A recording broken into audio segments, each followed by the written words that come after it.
तौसीफ साहब, जीत रहे हैं नंदीग्राम आप?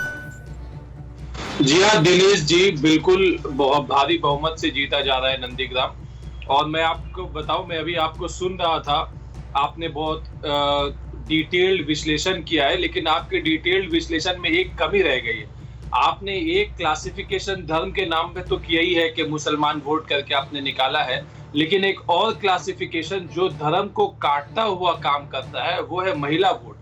और खास तौर पे महिला वोट ममता बनर्जी के नाम पे बहुत महत्वपूर्ण हो जाता है, क्योंकि वो खुद एक महिला कैंडिडेट है, बंगाल की चीफ मिनिस्टर रह चुकी है, और विमेन एम्पावरमेंट को, महिलाओं के लिए वो पिछले 10 साल में उन्होंने बहुत ही काम किया, चाहे वो कन्याश्री का है, रूपाश्री का प्रोग्राम हो, और ये ऐसे प्रोग्राम है जिसको यूनाइटेड नेशन ने भी पुरस्कार देकर के सम्मानित किया है। तो बंगाल की जो महिला वोटर है वो बहुत ही मुतासिर रहेंगी, ममता बनर्जी को वोट देंगी, और ये अक्रॉस द बोर्ड होता है, ये कोई धर्म विशेष नहीं रहता, ये महिलाओं का वोट चला जाएगा। तो अगर हम थोड़ा कंसिडर करेंगे तो ये गणित जो आपने बहुत अच्छे से विश्लेषण किया वो गड़बड़ा जाता है। तौसीफ भाई, मैं ये बोलता ही नहीं, अगर ममता बनर्जी अपना गोत्र नहीं बताती ना तो हम लोग फिर उस हिसाब से इसका डिवीजन करते जो आप बता रहे हैं, जेंडर के हिसाब से हम देखते कि वहां वोटर्स कितने क्या हैं। लेकिन जब गोत्र ही उन्होंने बता दिया तो फिर हमने उस हिसाब से इसको देखना शुरू किया। लेकिन मैं डॉक्टर निखिल प्रसून के पास जाना चाहता हूं। डॉक्टर निखिल, टीएमसी तो जीत गई, अब आप क्या करेंगे?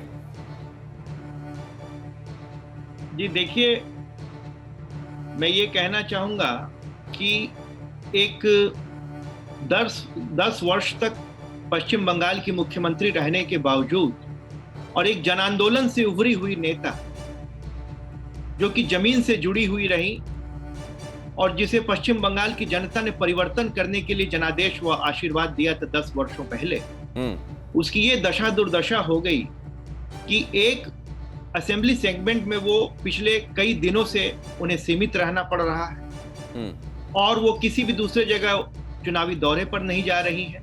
एक एक्सीडेंट को उन्हें साजिश बताना पड़ रहा है।